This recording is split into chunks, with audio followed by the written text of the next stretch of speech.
Yo, what's up mga idol? Kumusta? Nandito tayo ulit sa Social Blade upang tingnan kung magkano na nga ba ang YouTube estimated salary ng ating idol na si Gio Ong. At lagi kong sinasabi mga idol na ang Social Blade ay isang public website na kung saan kahit sino ay pwedeng tumingin sa analytics at estimated earnings ng isang YouTuber or influencer. So yun mga idol, ito ang Social Blade channel ng ating idol na si Gio Ong. Makikita natin dito mga idol ang status ng kanyang YouTube channel at ang kanyang estimated salary sa YouTube. So yun mga idol, dito sa kanyang uploads ay nasa 195 na. Subscribers naman ay nasa 5,440,000. Video views naman ay nasa 766,489,050. Country ay Philippines. Channel type ay education at user created September 2, 2014.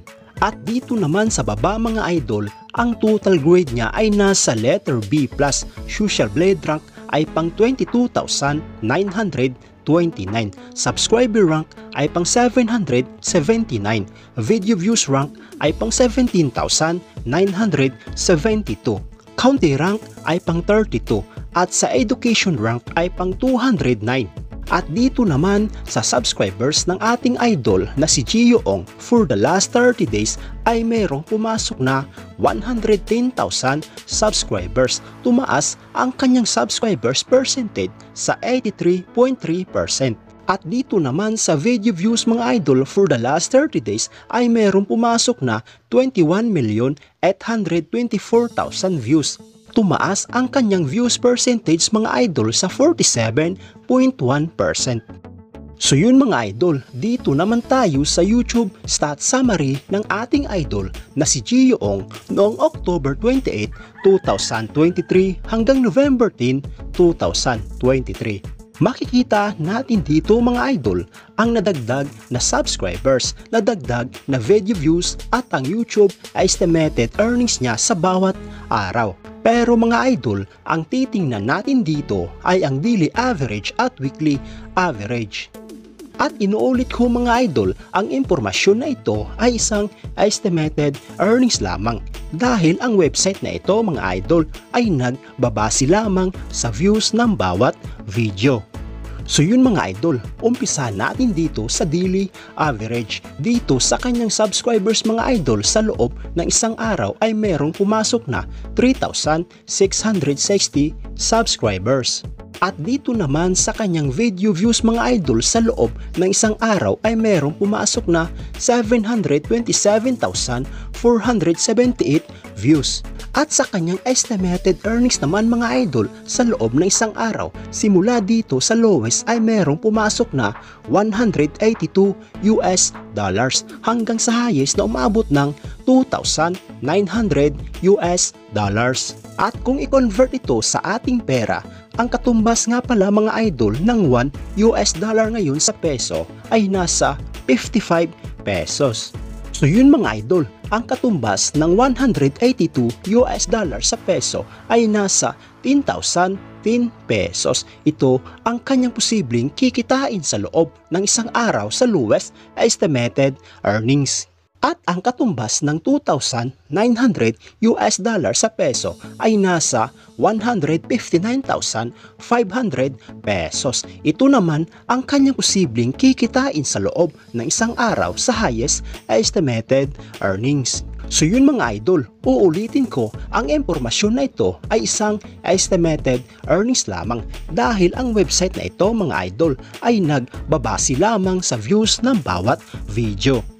So yun mga idol, dito naman tayo sa weekly average. Dito sa kanyang subscribers mga idol sa loob ng isang linggo ay merong pumasok na 25,600 subscribers. At dito naman sa kanyang video views mga idol sa loob ng isang linggo ay merong pumasok na 5,092,346 views. At dito sa kanyang estimated earnings mga idol sa loob ng isang linggo, simula dito sa lowest ay merong pumasok na $1,300 hanggang sa highest na umabot ng $20,400. At kung i-convert ito sa ating pera mga idol, ang katumbas ng $1,300 sa peso ay nasa 71,500 pesos. Ito ang kanyang posibleng kikitain sa loob ng isang linggo sa lowest estimated earnings. At ang katumbas ng $20,400 sa peso ay nasa 1,122,000 pesos. Ito naman ang kanyang posibleng kikitain sa loob ng isang linggo sa highest estimated earnings. So yun mga idol, dito naman tayo sa estimated monthly earnings at estimated yearly earnings. Simulan natin dito mga idol sa estimated monthly earnings. Simula dito sa lowest ay merong pumasok na $5,500 hanggang sa highest na umabot ng $87,300. At kung i-convert ito sa ating pera mga idol, ang $5,500 sa peso ay nasa 302,500 pesos. Ito ang kanyang posibleng kikitain sa loob ng isang buwan sa lowest estimated earnings. At ang $87,300 naman sa peso ay nasa 4,801,500 pesos. Ito naman ang kanyang posibleng kikitain sa loob ng isang buwan sa highest estimated earnings. So yun mga idol, dito naman tayo sa estimated yearly earnings. Simula dito sa lowest na meron siyang $65,500 hanggang sa highest na umabot ng $1 million. At kung i-convert ito sa ating pera mga idol, ang $65,500 sa peso ay nasa 3,602,500 pesos. Ito ang kanyang posibleng total na kinita sa loob ng isang taon sa lowest estimated earnings.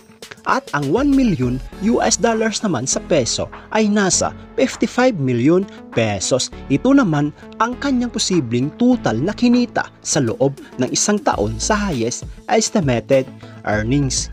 Pero mga idol, gaya na sinabi ko, ang impormasyon na ito ay isang estimated earnings lamang dahil ang website na ito mga idol ay nagbabase lamang sa views ng bawat video. So yun mga idol, hanggang dito na lang ang video na ito. Kung nagustuhan mo ang video na ito ay mag-ewan ka naman ng isang like at isang subscribe bilang suporta sa aking YouTube channel. So yun mga idol, maraming salamat sa panunood.